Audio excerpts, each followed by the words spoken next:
азыр мыйзам боюнча биз 2 жол менен премьер-министрди кызматтан кетире алабыз.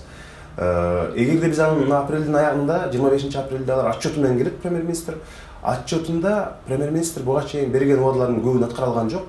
Ал биз күткөндөй жигердүү иштей алган жок, реформаларды жасай алган жок, чоң коррупциялык элементтер менен тез сыяктуу күрөшө алган жок, кадрдык чоң өзгөрүүлөрдү жасай алган жок.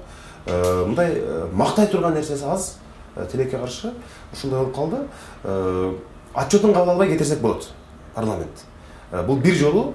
Экинчи жолу антип баш ордо отурбай эле, отчету деп отурбай, суроо жооп кылып отурбай эле, коалициядан бир фракция чыгып койсо, мисалы, кичинекей болобу, чоң болобу чыгып койсо, ал мыйзам боюнча ал фракциянын дагы ичинде, мисалы, 12 депутат болсо, анын 8-и макул болуш керек. Коалициядан чыгууга.